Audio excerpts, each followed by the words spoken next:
This is the Galaxy S8, Samsung's latest top-shelf phone.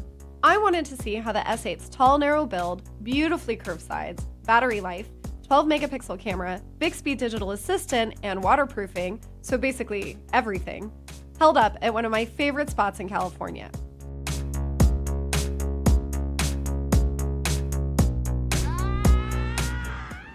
Verdict? It's a damn nice phone to hold and use. That 5.8-inch edge-to-edge screen, those curved sides, they draw you in no matter what you're doing. The narrow body fits my hand better than most phones, even those with smaller displays, and sending texts and updates went smoothly. I didn't miss the physical home button you find in the S7, and I dig the S8's new custom interface that rides on top of Android Nougat. Everything just feels really clean and easy to use. But the all-glass phone felt so slick and glossy, I was worried I'd drop it. Rounded edges plus glass equals breakage anxiety, and the S8 is too pretty and too pricey to leave to chance. I think a case is a really good idea. Also, the fingerprint reader on the back was a pain to set up. It's off-center, and finding it blind was hit or miss, which was a problem when using Samsung Pay. Sorry, I'm having an issue here. I often hit the camera or didn't land my finger dead on the first time. Aha! There you go. Iris scanning is a so-so backup, but Face Unlock can't be used with Samsung Pay. The 12-megapixel camera is solid. I love double-clicking the power button to launch the app. It just feels really natural.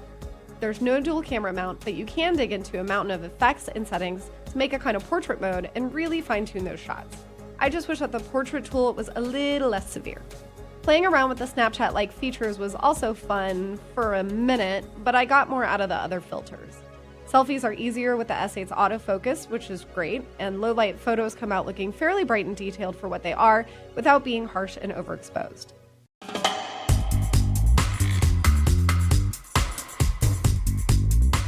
Let's talk about Bixby Voice, Samsung's new Siri-like digital assistant. It has its own button, and no, you can't remap it to another app. Bixby Voice will control phone settings like screen brightness and toggling on Wi-Fi. Then there's Bixby Home, which can surface information like the weather and headline news, and Bixby Vision can tell you about a thing or place. I press place. Okay, so now Bixby is trying to identify the ride, and I got it, number 2, Giant Dipper. Plus, there's always Google Assistant. It's on here from the get-go. What time is sunset? The sun will set at 7:42 p.m. The S8 is totally okay to get wet. Look, I wouldn't dunk it on purpose, but I could easily use it with wet hands and rinse off stray beach sand. It survived a soaking on the water ride and other random splashes.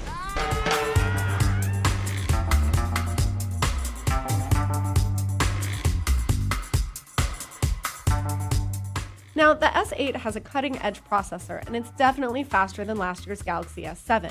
Everything ran quickly and smoothly from navigation to image processing. After the Note 7 battery disaster, Samsung has a lot to prove. The S8 battery underwent a new 8-point safety check. No problems with dangerous overheating so far. It did, however, get warm while charging, which a lot of other phones do too. It survived a day of heavy use, just in time to charge overnight, or wirelessly charge if you buy the accessory. The good news is that the Galaxy S8 Plus is almost exactly the same, but with a larger screen and build, a slightly bigger battery, and yeah, a higher price for that extra screen real estate. I'm really happy with the Galaxy S8. It's gorgeous and it worked well, but I do think that the phone could be a little bit better, especially when it comes to the fingerprint reader. Also, Bixby will start off with limitations, which is disappointing because it is such a key feature. And it isn't like Samsung to trail behind a dual camera trend, but I have a feeling we might see 2 rear cameras in the Note 8. Once again, the Samsung Galaxy S8 is a stunning all-arounder, but there's still room for competitors to elbow their way in.